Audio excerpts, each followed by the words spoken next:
Are you ready for this one? UCR. So, We saying what we want, give it to you non-stop. Any place, any time, not afraid to speak our mind. That's just the way we roll, we never gonna stop. Unstoppable, original, uncensored radio. Well, hello, everybody. Good evening, USA, and good morning, Australia. We're back, episode 2. We survived the first episode. I think everybody was okay. Nobody died. James is off tonight. Katie's off tonight. Karen's traveling. Katrina's traveling. But we've got great folks, back with me this week. We've got Miss Debbie. How you doing, Debbie? I'm doing just peachy. How are you? I am fantastic. Thanks, Sal. And, of course, we've got Freddie. How you doing, baby? I'm fabulous. I'm ready to go. I know it's right. And this week we've got a new addition to the panel, Miss Vera. How you doing, girl? I'm doing great, Jess. How are you? I am fantastic. So, Miss Vera, you're a little new here. Fill everybody in. What's going on with you? What's happening? You ever been arrested for prostitution? Fill us in. Not recently, no. I've been able to keep all my tricks on the down low. I was going to talk a little bit about theater this weekend. My sister directed the Laramie Project at the local community college, and I'm just so really just busting with pride for the job she did. It was an amazing show. Some of you may know that the Laramie Project was written after Matthew Shepard was beaten and left to die by the side of the road in Laramie, Wyoming. And it's just this theater company felt very helpless after the event happened. And, majority of them were gay, and they wanted to do something. They wanted to chronicle it and make Matthew Shepard's life count for something. And they wrote this, they like to call it a docudrama, but it's really just a play of the people in Laramie and how they reacted at first and how it changed their perspective and how they came to understand their role in this hate crime. I think it may have been one of the first gay bashings that was tried as a hate crime. I think it was one of the first big ones. I mean, I'm a little younger, but it's the first one that went national. Yeah, I know there was something all over the place. What was it? The late 70s. Fred, do you remember where there was like a nightclub or something with the well, you're a little older, but they had like a bar. And they burned all of the gays in this private club that they were kind of hiding in. Yeah. So, but I've heard of it. I don't recall. No. I don't think they burned the club, but I think there were riots and the police arrested everybody and they were beating the crap out of everybody. The club where they got burned was in Russia. I'm pretty sure. Oh yeah. See, I just remember watching Russia. There was a burning. I remember a documentary and they were in a club or whatever and they burned all these. It was horrific. But I remember. Matthew Shepard kind of happening was at a turning point for me. So it was kind of crazy. And I think Mike, who was off tonight as well, he's still in Colorado, him and I and a couple of other friends, we went to one of the colleges where Matthew Shepard's mom was doing, a lecture. And it was just so moving. And to see, this place was packed, all the people. And to her tell her side of the story was just amazing. So I wish I would have known what the play was this weekend. I would have went. The parents were so gracious. The father spoke at the trial, and he said the judge basically said, the parents will decide whether you live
you ready for this one? UCR. The parents were so gracious. I mean, the father spoke at the trial, and he said, the judge basically said, you know, the parents will decide whether you live or die. And the father said, I'm going to get all choked up here because it really is a beautiful moment. He said, I'm going to give you the gift of mercy that you did not give my son. And every day that you get to live and you get to breathe, I want you to think of Matthew and think that you got mercy because Matthew believed in mercy. I am getting all choked up, sorry. It's okay. No, it's emotional.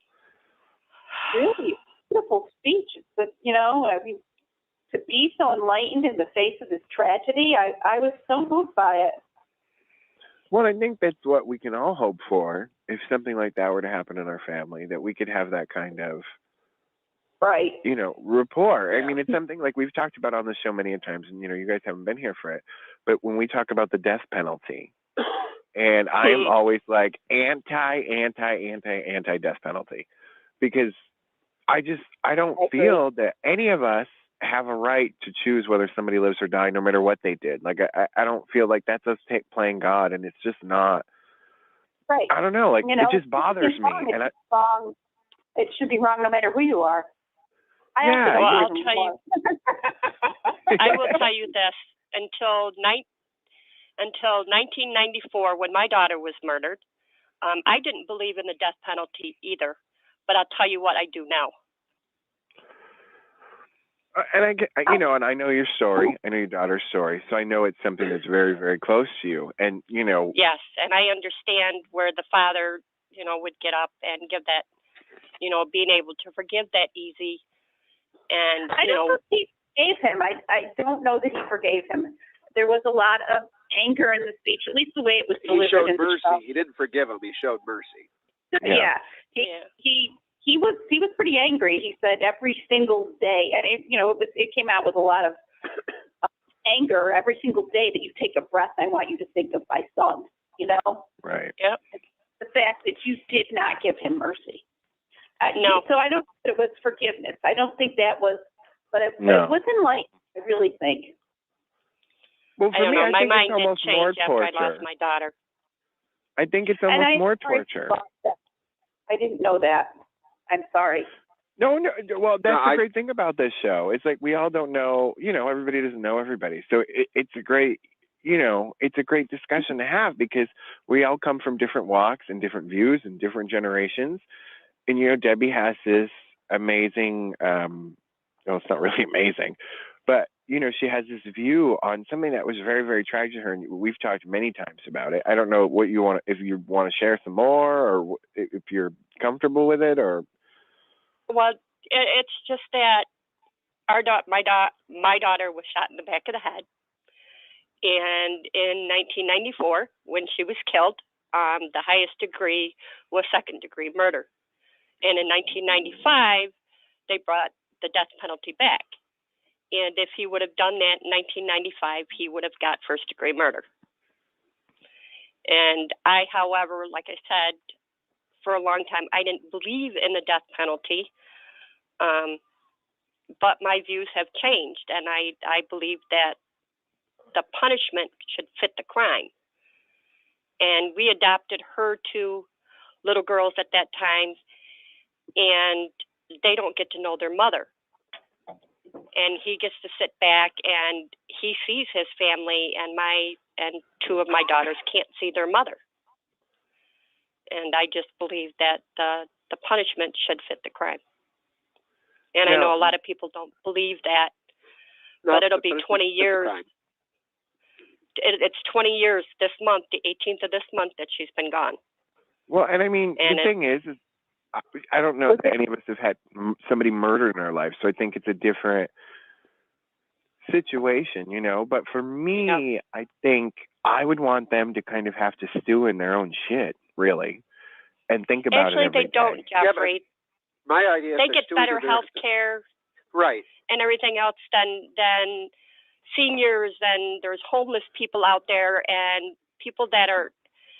there's people that are in jail that don't belong there, and then there's people that do, And these people that are in there for a life sentence or whatever has it better than someone that's on the outside. You know, Right. they get I agree 3 with you square meals 100%. a day. You know, they get medical care. They can get an education that cost me $68,000 to get mine, and they get it for nothing. So, I mean, there's got to be a give on something, and it needs to change. And I don't think it ever will. Well, I think we really need to revamp our healthcare system from the top down. I think I agree with you completely that everybody should have healthcare. Healthcare should not be only for the rich and the wards of the state. I think healthcare, good healthcare system model is just sinful to me. I think that our healthcare system where everybody gets the healthcare they can afford is criminal. Well, and you look at all of the other countries that offer healthcare, and they're doing okay. So what are we doing wrong? And the thing is, you know, I was really excited, and everybody hates Obamacare, but it worked for me. It was affordable. I got insurance that I haven't had in over a decade that I could actually afford. So for me, it worked. And I know in a lot of other states that listeners... It's working for my partner. Yeah, I know a lot of people looking for. Yeah, and I do know some people in other states that they were like, well, my premium went up to $11,000 a year. And I'm like, dear God, you know, I can't imagine. But for me in New York, it worked out well. You know, I get to go to the doctor. I can do what I need to do. You know, it's something that I couldn't afford for, you know, all the way my late teens through my whole 20s. I never got to go to the doctor. I couldn't afford it. You know, it was like for my whole life. Yeah, you know, like when they. I'm sorry. Oh no, it's okay. Go ahead. It's like when Medicare first started. They did the same thing with Medicare for seniors and for the disabled. They went through the same crap that is going on now for health care for everybody. When it works in England, it works in Canada, it works in Sweden, and there's many countries who have universal health care, and everybody's entitled to it. But here in the United States, if you're not in that 1%, then you can kiss it because they don't care. Well, and I think part of the problem in this country is that we definitely have a mismanagement of funds, it seems, where we just kind of are not really prioritizing on our people and our children. And not that we shouldn't police the world. I think somebody's got to look out for the, you know, the people that but we dump all that money somewhere else and we don't feed our own people. Yeah, I think it's definitely a problem, and I think we should. People in other countries because of corporate interest. It's not like we're defending humanitarian, countries. We're defending the oil companies. It's, you know, it's money talks, and the rest of us get walked on. You know. Well, you know, and everybody. Well, I think most of you know. Like Rosie O'Donnell was a big influence in me starting the show. I was very, you know, I called into her radio show a lot. I was on it a few times. And when she was on The View the first time, you know, she'd made a statement saying that basically, you know, we're going into Iraq, we're killing women and children. And in their eyes, who's the terrorist? She wasn't calling our troops terrorists, but, you know, you have to put yourselves in those people's perspective where we're coming in and we're killing them. And they're like, well, what? You know, and when we're bombing and we're killing innocent people, it's a little scary. Yeah, it is. And this ISIS thing that's going on now, I cannot imagine the thousands and thousands and thousands of people leaving their home and their country to get away from them because they don't believe in the same religion. And it's scaring me to death. I've got grandchildren, and it's scaring me what's going to happen in the next 10 to 15 to 20 years. You know, is there going to be anything left for them? Well, and the thing that I think people, you know, because everybody gets on like the radical Islamists or, you know, Muslims, whatever. And the thing that always trips me is like, well, we have that in our own backyard too. Like we have radicalists in every religion, you know, and I feel like we go after Muslims and Islamic folk. And it's like, wait. Yes, okay, there's ISIS right now and, you know, and whatever, and Saddam and whoever else. And it just kind of blows my mind. Well, what about all these other religions that are in our own backyard that are condemning people because they're the wrong color, they don't practice the same religion as them, they're gay, or what? And I'm like, it's all across the world, and I feel like the Yes. government, like, it's trying to scare us. Not saying that, the beheadings in Australia, and I mean, this is just crazy stuff, but we really should count our blessings, because I don't know, Mhm. in my lifetime, the only thing I remember that's happened to this country is 9/11, which was terrible. But Oh, comparative to other countries, we've been blessed. Let's yes. not forget the Oklahoma City bombing, which was Right. a local terrorist. It was an Absolutely. American citizen who decided to commit a terrorist act. And Right. he killed And people, died on September 11th. Oh, and the Ugh, Boston I bombings, too. I did forget that. I apologize. no, there's You know, just been in my lifetime. There's just been way too many. Oh my Well, God. what about all of the school shootings? It seems like every week Oh, there's a that's new one. ridiculous. And now it's just a blip. Like before, if a school like Sandy Hook, I hope I'm saying that right. Like Yeah. that Oh was my God. news coverage for a week, and now it's like, another school got shot, or they shot up another Columbine mall. was on for forever. Yeah, and it's like It's now just it's like that. regular news. And Yep. it's And another, the thing. the gun companies control our media. The gun companies, the NRA pays big bucks to buy congressmen. It's not any other rational country in the world has, gun control laws. And, gun control laws don't guarantee that they'll eliminate, capital crime, but it Right. certainly curbs them, Well, the thing that always I love the post that goes around Facebook all the time, that it's like, oh, we should, heroin and whatever crystal meth are killing people, so we should outlaw that, and that'll stop crime, right? And they're all like, oh, so let's outlaw guns. And I'm like, okay, they have a point. They do have a little bit of a point. But my always stance on it was, I don't want to take anybody's guns away. I don't care. But I do care if there's a mental health issue, and a mental health issue Yes. in somebody in your home. Like that kid that was, he was a little coo-hoo, and, he got into mom's guns. Like that to me is a problem. Like I will tell I you, feel like, Illinois. I think, you are never going to do away with crime unless you level the playing field. I mean, what causes crime? The lack of money is the root of all evil. If you can make it so every citizen has access to health care, every citizen has access to education, they won't have to resort to crime. Crime becomes much less when people can get what they need. Right. If you can get an education and you can become a doctor, our young people who live in poverty, they don't see this as a possibility. They don't see college No. as a possibility. Nobody they know has gone to college. Nobody in their entire block or their entire family has ever gone to college. And yes, there are still some venues for people to work their way out of college, but it's become harder and harder since the 70s for the average person to work their way through college. Well, and even you in just did it, right? You just did it in Yeah. the last 10 years yourself. You just went back, we worked together, and then you changed careers and went to go back to be a nurse. And I'm sure you're in some debt, right? Oh God, I took on like $20,000 worth of debt. I'll give you mine. I mean, it's like I took on huge. It's a 2-year college. For a 2-year college, that's $20,000 worth of debt. Let me tell you, I just graduated in November of last year with my bachelor's. I am $68,000 in debt, and that's for 4 years. Mm-hmm. You could buy a house. Yeah, You could buy a and house. I still have not found a job in what I went to school for, which was in the medical field. Mm-hmm. And the only way that I'm going to be now. Yeah.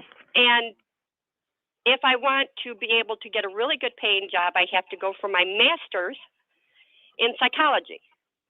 And I started a semester, and I said, no, this is not what I want to do. Because if you don't agree with the professor, then it's like, you need to come to my way of thinking. And it's like, no, I don't. And I give I'm a grown woman. Things aren't going to change if you stay with the thinking of other people. You need to, everyone needs to think outside and go forward and thinking. You can't stick with old ways all the time. Right. So and some of the professors, they have their way of teaching, and that's it. Fred, you just nailed it on the head. Like, that was the reason why I wanted to do this show, was so that, because I feel like at some point in your life, you're in your little bubble with your little group of friends, and you get complacent. and you just start, well, this is what it is because this is what I know. We all agree this.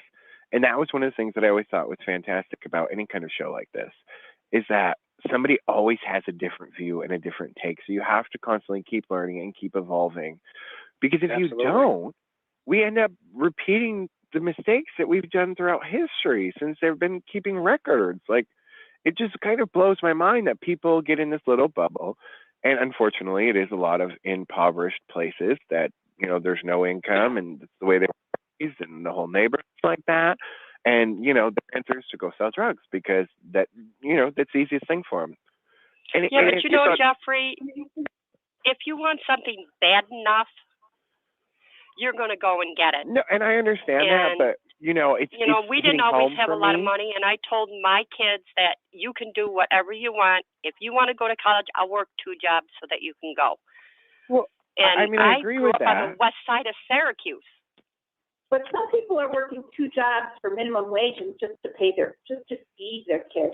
There are people living in poverty every day.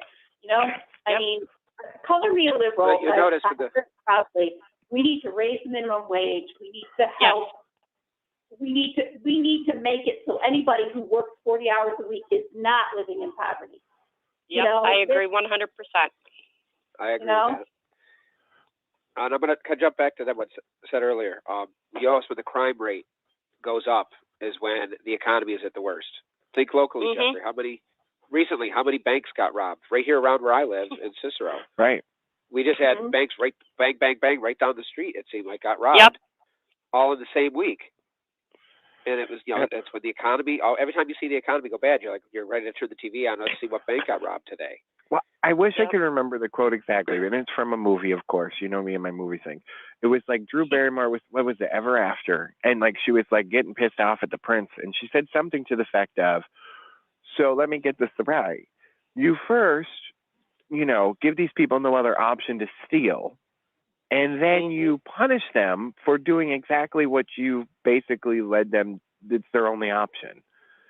And, and I get it. I came from a poor family too. I mean, we weren't poor, we were middle class, whatever. But I remember there was hard times where, my mom's friend came and dropped off food. My mother just couldn't swing it. When I was a kid, I drank powdered milk. Right. Yeah, no, powdered milk. I will not powdered drink eggs. Because of powdered milk. Eggs. The brick cheese. Oh. And it was a government cheese, I think, is what I said. Yes. I did not have actually very any good of that. cheese. It was good God. cheese. Made the best macaroni and cheese you could get. Okay, the only time I ever saw was my neighbor's kids when I babysit, and that shit did not melt. So I just can't even get down with it. I'm sorry. I can't do it. We used to get it when my parents took in foster children. We got all the government cheese and all the stuff when they did foster kids in the 70s.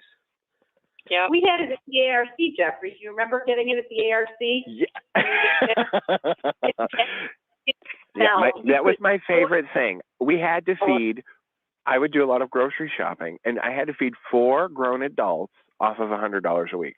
But this was also 13 years ago, so things were a little different. At that point, I had an apartment by myself, and I think my rent was $375, and it included everything.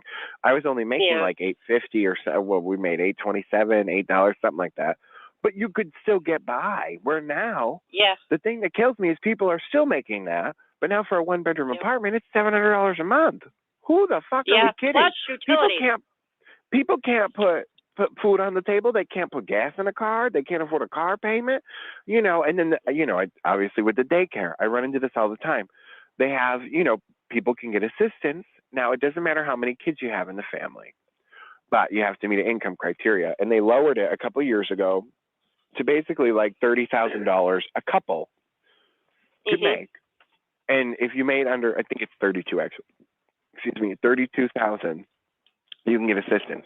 Now, if you have 4 children and you're working, let's say each person's working 2 jobs, and they're trying to do what they can, and people could say, well, they weren't, financially responsible. They shouldn't have so many kids, but it's life. It happens, whatever. They still can't afford to pay daycare. The one family I had, they got cut off. They had 3 kids. Their daycare payment was more than what the husband brought home from work. Yep. Wow. How are these people? It's similar to my friend's story. Texas. What? my daughter in Texas had to go to nights to work, and her better half, he works days because childcare during the week was $175 a week. Right. And I'm like, man, I'm in the wrong business. You know, though, it's not worth it. I'll tell you right now, like everybody knows throughout this whole show, and the daycare parents that listen, they all know the scoop. I hate asshole children, but I hate the assholes that bred them more. You know, and the thing is I don't get paid enough because these asshole babies gonna come up in here with their parents that read these stupid books from people with PhDs who and I just had this conversation with a mother. They never had kids. I'm really curious to find out if they had kids. Because the thing that kills me is everybody that's reading all these fancy books right now, and then, you know, we have to give the kids constant attention. We don't put the children down ever when they're babies, and we're in their face nonstop. These kids can't get put down. They can't do anything for themselves. They can't wipe their ass. If they don't get their way, they're throwing tantrums.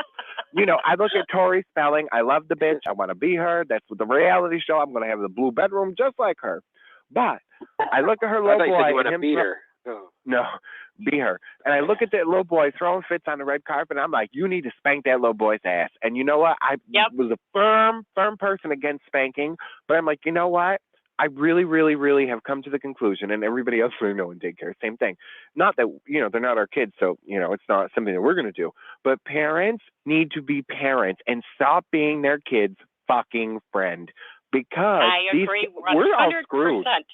Like, I'm real petrified what's going to happen to me when I'm in my 60s because these kids, I mean, they're not going to work. No. When I'm at Walmart, Jeffrey, the thing I think at Walmart when you hear a screaming child, it's not go spank that child. It's go spank that parent for teaching their child to be a monster and letting them get away with murder. And my kids definitely knew what the hand on the behind meant. Well, and I don't even think it needs to go that far per se. But parents, I feel like you have to be. Is allowable by law. The thing is, you know what? We're all afraid to speed. Which, oh my God, I got to tell you this horrible story that happened to me this week. But we know that if we speed or we drive drunk, we're going to go to jail or get a ticket, or or if we sell drugs, our ass is grass. Where these kids have no respect and no fear of their parents, and I'm not talking about like they're afraid of their parents. But, where you just, like, you don't go and talk to an adult when you're 3 years old and say, get out of my face. We're breeding disasters. And I'm real concerned because I'm in the front line and I'm telling you right now, like, like, there's a few parents I'd like to do nothing more than pop them in the chops because, you're raising an asshole. And it's not your kid's fault that they're an asshole, it's yours. My kids knew babies. When I said I didn't know we were they were going to get an ass or I would whooping. have called it earlier. They got an ass whooping. Well, and I think, it doesn't have to be anything severe. You don't have to use a belt. Like, I think you just need to get your point across. And I'm a firm believer in just natural consequences. And, which is something, Vera, we were told in ARC girl. It's all about natural consequences, but yet somehow their consequences were never natural. I'm sorry, but if you punch me, I'm going to punch you back. And that's natural. That's how it works. But you just need to say, right, you need to give a consequence, say, I'm telling you to stop right now. And if you don't, this is going to happen. And when they don't stop, you follow through. It's not fucking rocket science, people. Nope.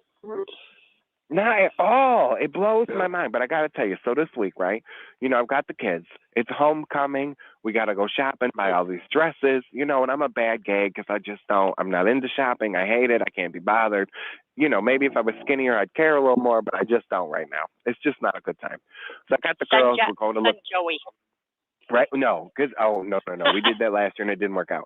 So we've got the girls, we've got the baby, we're shopping, we're going all over. We get dresses. I leave like the mall. I'm driving like 15 minutes across town. I pull into like this plaza and I'm getting pulled over. The girls are like, what's happening? I'm scared. And I'm like, I don't fucking know. I'm kind of scared. I haven't been pulled over in years. What the hell? So the cop comes up and he's looking at me and I'm like, deer in the headlights. He's like, why I pulled you over? And I'm like, actually, I have not the foggiest idea. He says, well, honey, your headlights is off. I about died, and I said, "Officer, I'm so sorry. We just got this new car, and my other car has the lights are on all the time. You get used to this technology. This is a brand new fucking car, and the lights don't come on. I don't understand. Like, what kind of world are we living in? It's like, I went and looked at cars, and they talk about a crank window. A crank window. I don't even know how to do that shit no more. I need electric everything." The new car, it doesn't have an even key to put in. You just press a little button and you keep the thing in your pocket. So I get in the bug. I can't tell you how many times I've gotten in that fucking car and left the keys in the ignition and the car running because I just thought it shut off. Like, and he let me go, but I get confused. Like, there's too much technology and I don't understand. And I was in the city, so there's street lights, so I didn't know the lights went on. Thank God he let me go, though. I was real traumatized. And he's like, "Can I have your license and registration?"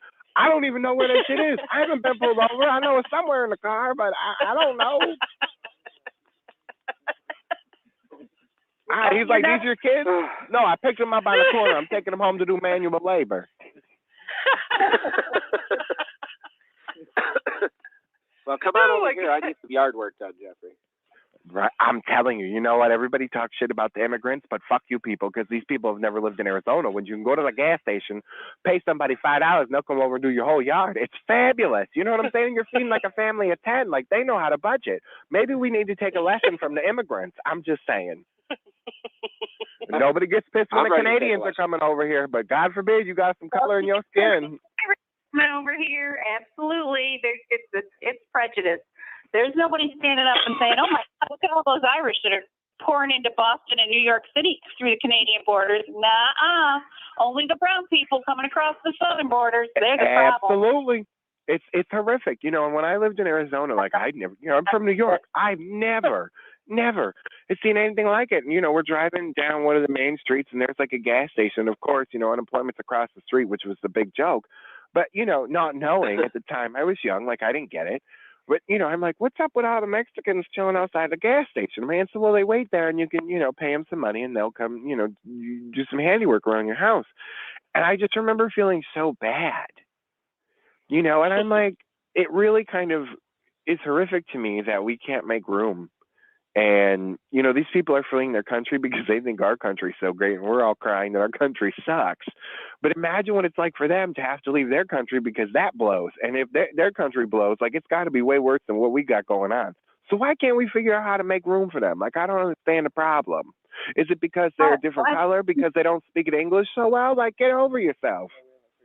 The reality is, since our economy tanked, they're not coming in the numbers that they used to come either. Why is this such a big issue? Because they're not coming over like they used to 20 years ago when our economy was booming. Because they're all here already. No. Well, it was just oil in Mexico and Venezuela. They've got all this oil in South America. They don't need us. They don't need our economy. We were off air when the news broke, but there was the whole big thing about all of the kids traveling from somewhere in South America up through Mexico to float across the river or whatever. You know what I'm saying? They're like cutting through a fence to get in the country. And it's little kids, like they're 15-year-olds pulling the babies. I'm like, why is this, and they don't know what to do with all these kids. And I'm like, what do you mean you don't know what to do? You find them homes. I know. Why is this even an issue? I called my girlfriend, because it's kind of hard for a gay couple to have babies. I'm like, let's go down to Mexico and get them a bus. Like, let's go get the kids. We'll take care of them. We got this. What's the problem? Well, did they want to house some of them at the former that nun? What was that place? Yeah, the convent in Syracuse. They wanted to house them there, and there was all these protests. Yeah. Oh, it's the church there, St. Agnes. These are kids that just walked across. They walked across the fucking country to get here, and we're gonna have it really kind of makes me sad as a human. Even when everybody I pissed everybody off on Facebook when we went and killed what's his puss. I can't think of his first name. I don't really care for him. Who? Osama bin Laden. When everybody killed him and all the kids were partying at the colleges, it was a fucking rave. It really, really just made me sad that we were celebrating that we killed somebody else. I get that he's a horrible human being, but we're celebrating killing another person. And at that moment, I'm like, that looks like everything I've ever seen in the news from all these other countries where they're celebrating because they're killing American Army folks, and everybody's pissed off. Everybody's Let me losing tell their you, mind. Jeffrey, September 11th, I drove a big truck to Manhattan, and what was there, I don't think you guys could even. It's my worst nightmare, and I still have dreams about it because it was like watching Alfred Hitchcock or a Spielberg movie, one of them, and to know that there was a few people that caused that, it just didn't make any sense any more than a lot of the other stuff that's going on right now. I was glad when they got him, but to celebrate it, no. No, I don't think they should have celebrated the way they did. Yeah, I think there's a difference. I watch strange shit. I'm up late at night. I watch strange stuff. I was watching a C-SPAN testimony about the use of drones. And there was actually a couple of people from Afghanistan. One was an Afghani national who had been educated in this country. Mm-hmm. And he loved this country. And he went on about how he loved the people that he lived with. He loved the education that he got. He would go back to Afghanistan and he would tell all of the people in his village about how wonderful this country was. And then out of the blue, they started bombing his country with drones. And they said they were hitting military targets, but they were hitting babies and women and children. And then the next guy that testified was a 13-year-old boy. And this gives me every time, because I got a 13-year-old nephew who I adore, and he looked like my nephew, and he was sitting there saying, I learned to hate blue sky. Because when the sky is blue and the sun is shining, you can't see the drones. But on a cloudy day, you can see them. And I have been bawling about it since. I can't believe the things that we do as Americans in the name of safety and in the name of, justice that really aren't that just or that safe, because they're creating terrorists where there wasn't any. They're creating terrorist people who used to love this country. Well, that's like, we if you do the research and you go look it up, which blew my mind when I did it, we funded each of these folks, and then they become a monster, and then we get pissed after we funded them to fix whatever problem we have, and then we're pissed because they turn on us. And the thing that kills me, and it was on a Cat Williams special, it cracked me up like a son of a bitch, but he had it dead right. I love Cat Williams. He's so funny. But he said, you know what? Tell me what the Iraqi uniform looks like. Go ahead, I'll wait. I know. That was good. And he said they use words on the news that people can't readily identify. He goes, we killed 12 insurgents today. He goes, well, I don't know no insurgents. Go ahead, kill all them motherfuckers. He goes, but they didn't say, we killed 4 women, 3 children, and 6 men. I think it's just disgusting to me. And I know, like, a lot of people are like, we need safety. We got to kill them. Blah, blah, blah. Let's bomb them all. What you're okay with that? I believe in peace. And I love that they're always like, oh, you're a tree hugger. And like Rosie O'Donnell gets the shit end of the stick every time that woman opens her mouth up on The View. And, she maybe have her own issues in her own right. But you know what? I'm usually on board with what she has to say. Right. Especially with, the questions about 9/11, the oil, going in Iraq. Like, there's some red flags here. All you got to do is watch a few documentaries. And you could say it's conspiracy theory all day long. But you know what I'm saying? When the chips are on the one side, like, oh, come on. You got to be smarter than that. Well, we have to be, with great power should come great responsibility. We say it all the time. We ask it of our leaders, but we need to demand it of our country. Right. If we're the great world power, we need to be responsible for our actions. And if we're bombing innocent people, we need to stop that shit. Right. Like, why? And I just don't think violence against violence, like, it's not going to stop it. It's what everybody gets pissed about with, we're robbing banks and we're doing, okay, so let's go shoot up. It just doesn't work. Like, I think history's proven time and time again, violence against violence it doesn't work. And I'm not saying that I know the answer, because I don't know that you could just talk our way out of this shit. I don't think we can. but we have got to figure out a different way. And I don't understand why we're still worrying about oil when for the last 10 years we should have been building windmills and fucking hydro plants and getting some solar panels on houses. I know you've got to see their stuff on Facebook. Well, you know, we have a guy he's local, and I want to have him on, and we're going to do a whole like video thing, you know, because we got an uncensored talk on the YouTube channel. We're going to sit down and do an interview with him. He, you know, I could be misspeaking, but basically, like, he's either an agent or whatever, where he sells like the wind turbines for the house, you know, to power your house with, and it's actually very affordable. Comparatively, like when we moved to a house with propane, and I was horrified when I found out what propane costs. So I looked in, I had the people come and do the energy audit for the geothermal heating, okay? So they're doing the energy audit, they're like, you need blah, blah, blah. Well, geothermal heating is where they're pulling heat and cool air from the ground, and you're essentially heating your house from the earth. Great, right? Right. After grants and tax rebates, it was still $46,000. You should check into also solar panels. Well, I did, but they never got back to me. Well, that's getting cheaper and cheaper now.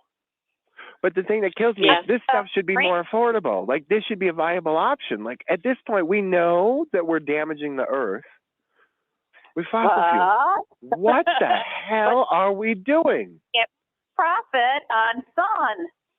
The oil companies can't find a way to charge us for wind. But they could. I mean, you know, instead of having the nuclear plant, let's have, you know, go build you a little wind turbine thing on some fields and then charge those people outrageous prices for that to where they can't afford to heat their houses in the winter, just like they do now. I don't understand. They figure out how to do it, they would. Because they can't count on the wind to make the power every day like they can with oil. Well, no, but there's so many other options. Like, we can power things with water. You know, there was, and it's so, I don't know. It wasn't me, but one of my friends who worked at I think most of you know her, worked at a certain sub shop. There was this guy that used to come in and get the dirty grease from the fryer. Oh, yeah, there's a car that runs around here somewhere. Well, he was powering his car with it, and he came in all the time and would get the grease. Well, didn't this guy just vanish? Nobody's heard from him, seen him, like, he just kind of disappeared because he was starting to like market it or whatever. Wow. Just saying. Where'd he go?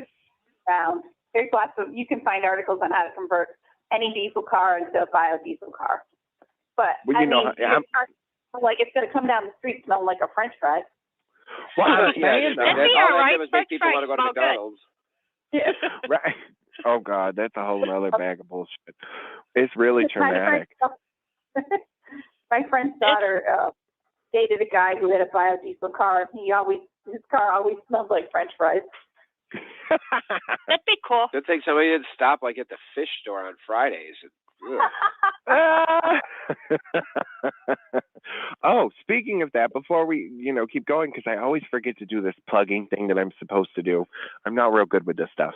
So if you're listening, please make sure you go on demand. You can listen to all of our past episodes and check us out. You can catch our last week's episode. And please, please, please, you can just hit the little Facebook button on the bottom of where you're listening to this right now and share it on your Facebook wall, or share it on Twitter, share it on Instagram, whatever the hell you got. And share it with your friends. Even if you don't like us and you think we're a bunch of assholes, still share it and tell everybody you think we're assholes. Because at the end of the day, we want to hear from you. And if you have an opposing view from us, we'd really love to have you on, and we'd love to hear from you. You can go over to our Twitter page at My Uncensored TV, at My Uncensored TV. You can go to our webpage at Twitter what? At www.myuncensoredradio.com, and you can drop us an email, or you can go over to our Facebook page, facebook.com/uncensored radio. Like our page, share it, let people know about us. You know what I'm saying? We're trying to do something here. And please feel free to click the ads like crazy. Mama needs a new set of drawers. So, if you could do a favor, that'd be great. And then make sure, if you're in the New York area and you're in Syracuse, you have to go see Mr. Freddie on Thursdays for his little show. You don't want to see Fred that night. Every Thursday now for the last 15 years, I host Syracuse's Hotage.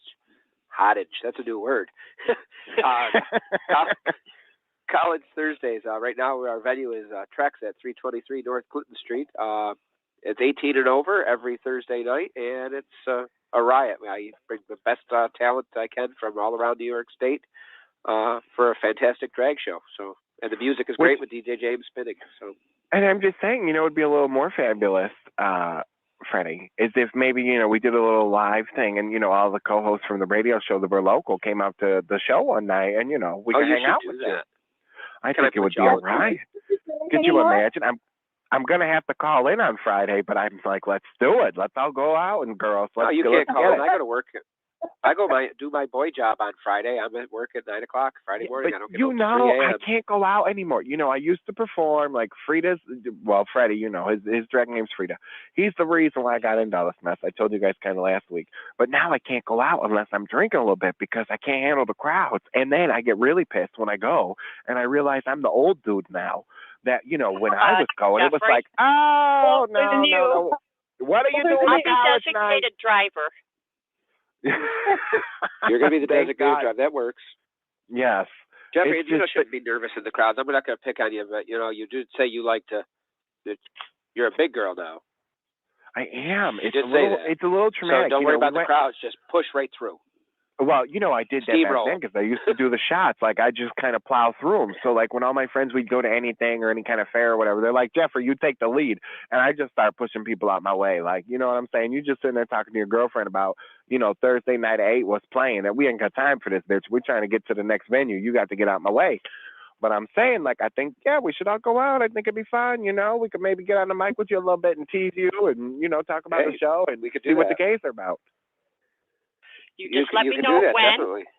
And I'll be designated driver. And Jeffrey, you can get totally shit-faced. I'll make sure you get home. I really think like 13 years, Vera. I don't think you ever got to go to the gay bar with me. I don't think we did that, did we? One time. I went to one show at Singers. Singers? Singers. With me? I'm pretty sure it was you. I can't think of anybody else. Singers. That's the karaoke bar. Maybe was it Spirit in Syracuse? Oh, yeah, maybe. Was it the little shithole in the wall that was like 3 rooms and had a big back deck and it kind of stank? Yeah. Yeah, that's it. Oh, yeah. I'm just saying. Let's not go there. Bring up some bad memories. I know. I got fired because, my mother had congestive heart failure and, she was having some troubles and I was like, she had just come down with it and, she needs to get a pacemaker, all this crap. She's going to kill me for saying it. But I was like, it was like the holiday time. I was going to stay home and bake some cookies with her and this fat bastard that ran the bar. He didn't really care for that. So, if you're listening, you know who you are. Go fuck yourself. Pick a finger. And I don't say that with love. I think we joke to that. You say that with love, which... No, I don't say that with love. Normally, I say shit with love, but this dude, fuck himself. He can go fuck himself with his ugly-ass beard and his drag. He didn't know what the hell he was doing.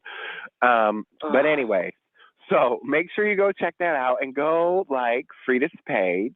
What is it again? They can go to Facebook.com/. Go College check it out. Thursdays with Frito-Lay.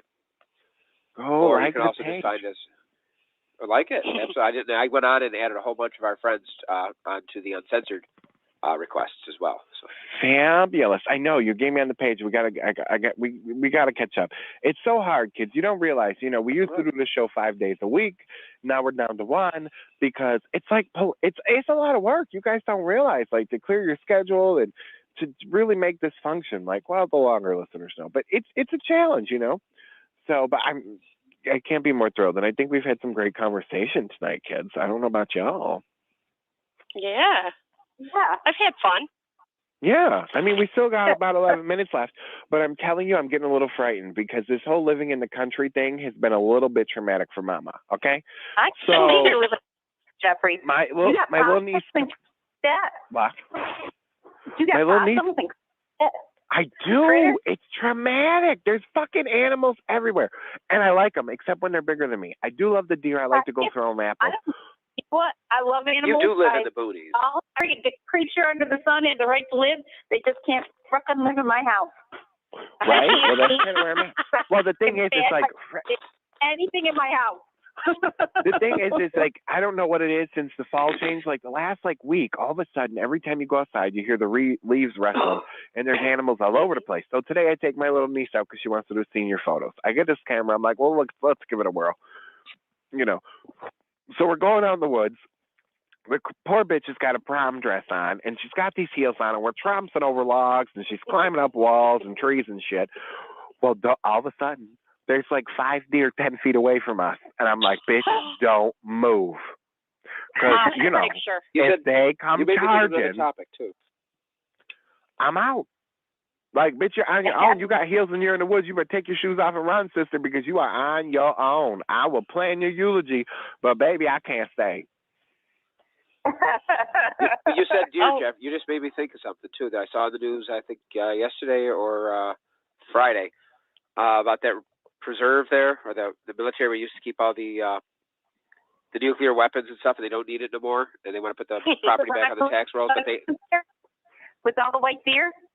Yes, that'd be such a shame. I mean, yes, it happened. It wasn't natural to happen, but it's there now and it's beautiful, and that they want to change that. Oh, Romulus Air Force Base or Army Base. It's up in Romulus. Yeah, that's it. I caught it on the news. I'm like, I never even heard about it. And then I saw that. I was like, that is neat. Now they want to put it on the tax rolls and change the property. And then these poor deer that have been created by what we did, and now their whole existence could just disappear. They may move them to Montezuma Wildlife Preserve. They used to have a albino deer there, and someone shot it from the thruway, and they're still looking for the person who did it because that's a federal offense. Look, I'm so a little traumatic. If you guys are in the conspiracy things and judges and all kinds of crazy shit being involved, listeners all over the country, you can look it up. Montezuma Wildlife Refuge, and look up Julie Munster. Very, very, very interesting case. It's never been solved. Been going on for 30 years, over 30 years. Check it out. It's like caused it to get solved. Yeah, right. Well, and there's all these Facebook pages. I've wanted to have the guys on that really research the case and stuff. I thought it'd kind of be fascinating because who doesn't watch those crime shows on the TV? It just blows my mind. But, they used to say Auburn was one of the places, if you're going to kill your spouse or kill somebody, Auburn's the place to do it because they'll never, chew. It's really bad. But the Montezuma Wildlife Refuge can kiss my ass because the Midge took me there once. And we were going through, and there's this little part where you're over a bridge, and all these fishes is jumping up in the little tunnel thing, trying to get over to the other side. And the poor bastard, there was this one fish, and they're big fishes, And I'm like, well, I'm not touching the damn thing. He's stuck. And I'm like, Shannon, you got to save the fish. You got to save the fish. So I got this little bitch hanging by her feet over the freaking side of the fucking road, trying to save this damn fish. And she's got to pick it up with her hands, but I made her do it because I was like, the poor fish. I can't do it. Nope. I wasn't going to touch it. I made Jeffrey. I made a carrot cake. Sorry. Oh. Carrot cake. Yeah. Well, the season's coming to an end when carrot cake's coming out. Mike J is coming back from Colorado this week. So he'll be back. He should be back next week. And I'm going to get the mics for us all so we can all kind of do this in a room, whoever can get here, so we can all do it together. We got to look at each other? Yes. I think it's going to be bad because we're all just going to be cracking up because we're all so goofy. And it's just, I think it's going to be a party. I know that's the girls when we were shopping and the shoes, and they could kind of see me salivating. They're like, you want a pair of heels, don't you? I'm like, honey, I will rock those bitches out all day long. It's bad enough when people come for interviews or drop their daycare kids off and my toenails are painted black. And the kids are like, why are your toenails painted? I'm like, it's an LA thing. Because you're a sadist.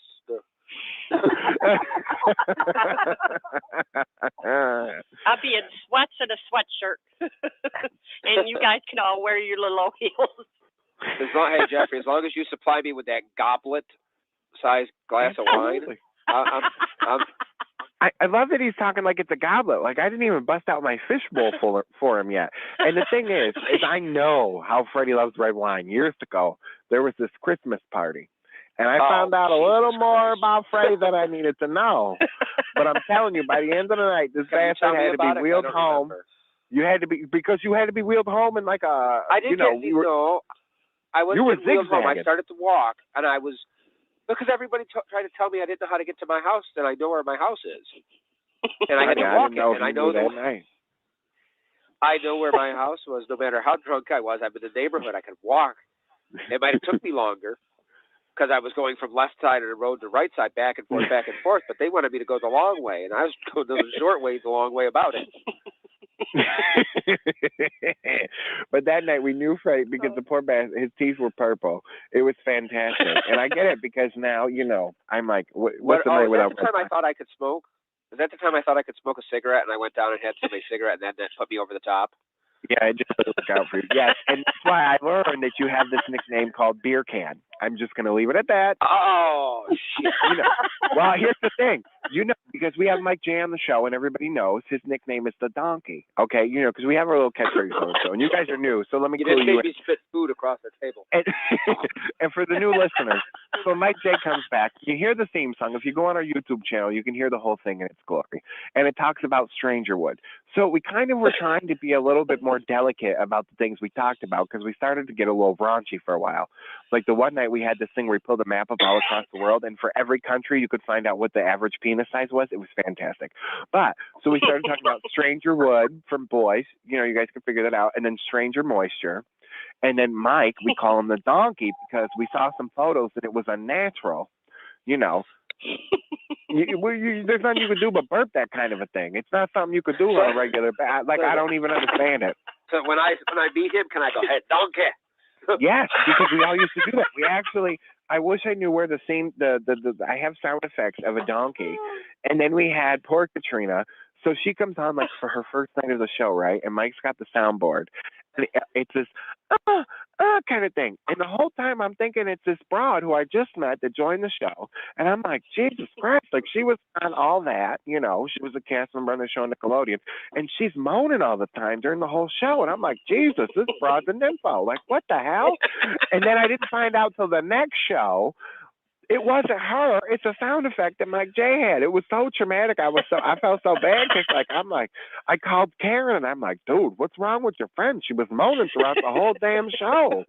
She got a problem? Like she need to go to therapy? What the hell's going on here?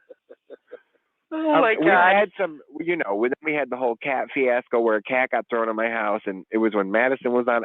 The shit that goes on this program is just, that's why people love us, though, because you never know what the hell's going to happen or what's going to be talking about. Like last week, Vera, you missed it. Did you know, you're a nurse, you may know this, that you could take a bath in some apple cider vinegar and cure yeast infection? Actually, this is going to probably freak you out, but there was a doctor who would tell women to soak a fanny pad in apple cider vinegar to do the same thing. Well, that seems a little more convenient. Wow. Just pump it in your pants and wear it for a couple hours and get rid of a yeast infection. Oh, boy. Wow. I have to say. Not like a pickle, but. I'm going to go to hell for this. But at a time when I worked at a certain little place that you know of, there was a certain little person.